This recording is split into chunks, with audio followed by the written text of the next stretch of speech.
اهلا بيكم حبايبي الحلوين محبين قناه فيفي الزاهر للطبخ. برحب بيكم على قناتنا المتواضعه اللي ان شاء الله هتكبر بيكم.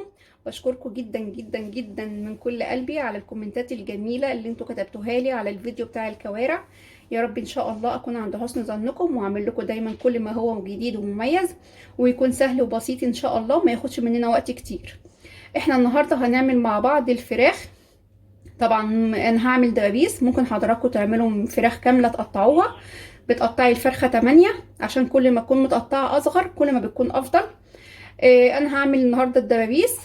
انا غسلاها نقعها بميه وملح وسكر، وبكون طحنه زعتر وروزمارينو، وبحط منه على طول في الميه بتاعه الغسيل.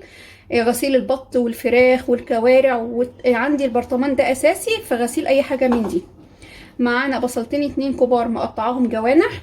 معانا ليمونية كبيرة مخللة. طبعا الطبق ده هتستغربوه في مصر لان مش حد بيعمل بالليمون المخلل كتير يعني. انا عندي هنا عشان الليمونة كبيرة فانا مقطعاها، عاملة ليمونة واحدة بس. بصوا انا مقطعة شرايح رقيقة كده زي ما حضراتكم شايفين. طبعا بالليمون بتاع مصر دي بصراحة هتعمل لها 3-4 ليمونات يعني. فانا مقطعاها. ومعانا شوية زيتون اخضر مخلي من البذر بتاعه. معانا التوابل بتاعتنا، معلقة صغيرة ملح. طبعا الملح ده اختياري حسب ما حضراتكم بتحبوا. معايا نص معلقة كاري حراق. ومعايا حبتين 2 حبهان مطحون ورشة جوز الطيب، ونص معلقة صغيرة جنزبيل، نص معلقة صغيرة فلفل اسود، ومعلقة كاملة كركم. ومعانا هناخد فصين 2 مستكة، ده اختياري بس انا بصراحة بحبها لانها بتدي نكهة جميلة جدا جدا جدا. ومعانا معلقتين 2 زبدة. تعالوا بقى نشوف على البوتاجاز هنعمل ايه. حبايبي احنا اول حاجة هنعملها بقى هنحط طاسة على النار. تمام. هنحط فيها الزبدة عشان تفك. هنسيح بس الزبدة. الفراخ على فكرة انا مقطعاها مفتحاها بس كده، بصوا يا رب تكون باينة. بفتحها بس كده تفتيحة. تمام.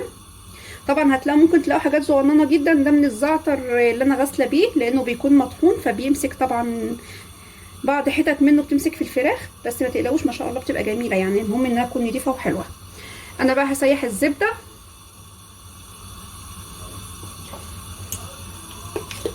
هحط لها حتتين مستكه.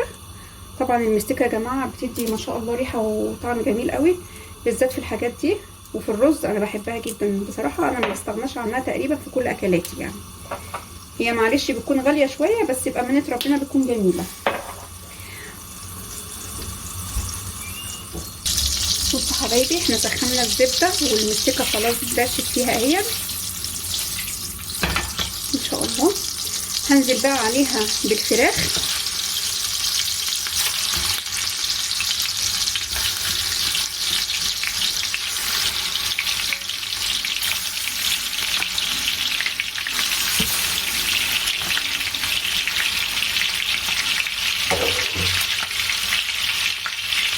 طبعا احنا هنسيبها كده لحد ما تتحمر. تمام. بالنسبه بقى للمعلقه ان في واحده عسل يعني ما شاء الله عليها كانت كاتبالي في الكومنت بتاع الكوارع، عماله تسالني عن المعلقه، بتقول لي فين المعلقه. انا كل شويه عماله ادور على المعلقه وفكرتها وقعت منك ورا المطبخ. فانا بطمنك بقولك المعلقه معايا ما تقلقيش. بصراحه كومنتاتكم كلها زي العسل، الف شكر لكم. انا بقى هفضل سايبه الفراخ كده مش هوطيها عشان ما تنزلش مني ميه، لان انا عايزه احمرها. هفضل بقى كده ايه معاها لحد ما احمرها كويس وتاخد معايا لون، بس مش هوطي عليها النار عشان انا عايزاها ما تنزلش ميه، لان انا هسويها في الفرن مش هسويها على البوتاجاز. هفضل بقى كده واقفه جنبها احمر فيها من كل الاتجاهات واقلب فيها لحد ما تاخد معايا لون ذهبي. بصوا بقى يا حبايبي انا كل ده مستمره معاها في التحمير. بصوا ما شاء الله بقى لونها جميل ازاي، هي تقريبا كده خدت اكتر من نص سوا كمان. كل ده واحنا عمالين مستمرين في التقليب لحد ما اتحمرت وخدت معانا اللون الجميل ده.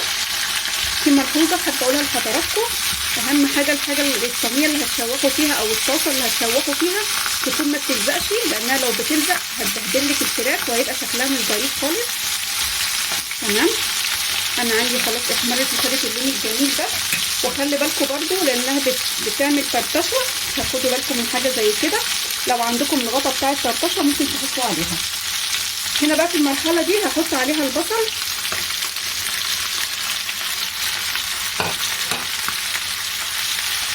والتوابل اللي معانا.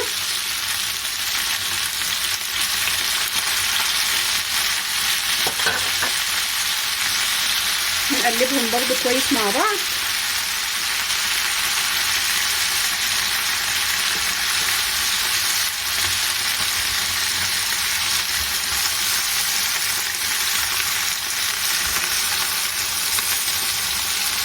الريحه بدات تطلع بتاعه التوابل اللي احنا نزلنا بيها. هي الطريقه دي على فكره جميله جدا، هي سهله وفي نفس الوقت بيكون طعمها جميل قوي. طلع بس اللي تحت دي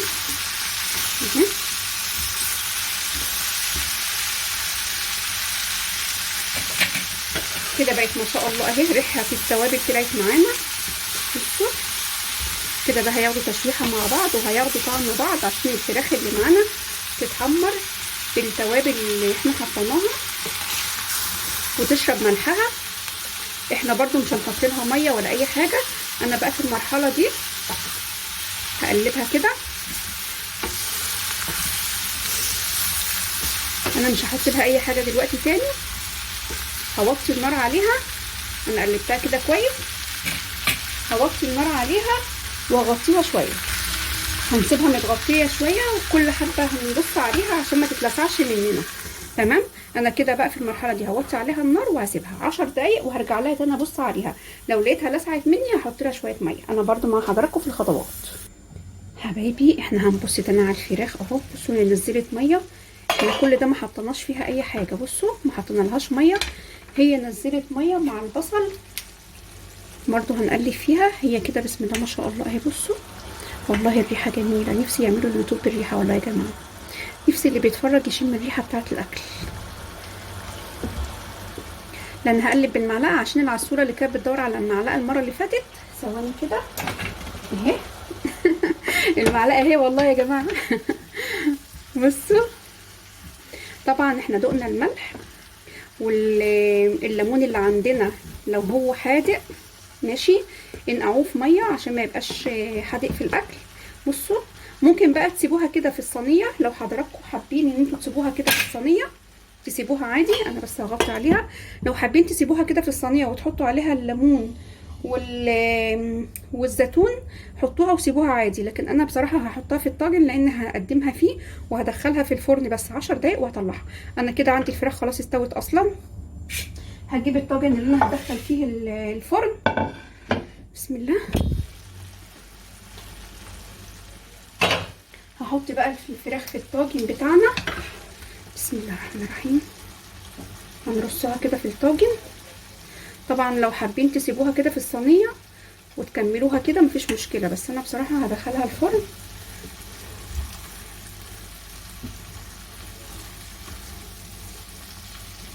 والله بيكون طبق جميل قوي بصراحه. احنا عندنا في مصر هيعجبهم لما يجربوه لان كتير عندنا ما يعرفوش الطريقه دي. هنزل بقى بقيه البصل. بصوا البصل ما شاء الله. بصوا والله بيكون تحفه. والله مش عايزه اقول لكم ان انا بسيب الفراخ وباكل بقى البصل ده، وبالذات لما بيتحط عليه الليمون والزيتون. هتاكلوا ده وهتسيبوا البصل هتسيبوا الفراخ.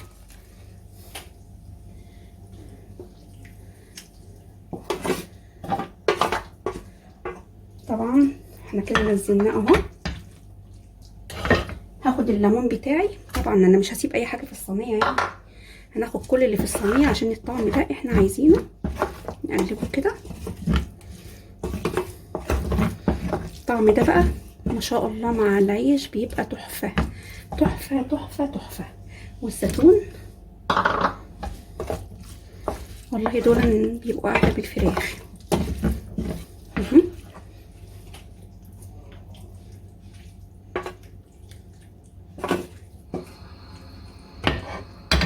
بصراحه اللي مش هيجرب الطاجن بتاعنا ده هيفوتوا كتير قوي قوي.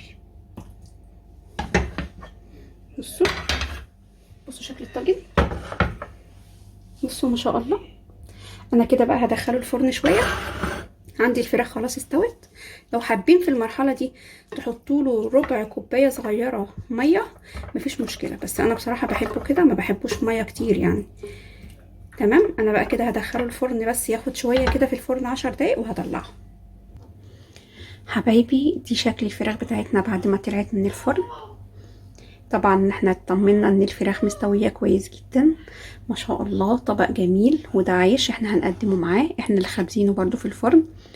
والطبق بتاعنا اختياري، انا هحط له بس شويه بقدونس كده على الوش، وبألف هنا وشفا. ده كده يبقى الطبق بتاعنا كده جميل وخلصان واقف على التقديم، بس ما شاء الله جميل جدا.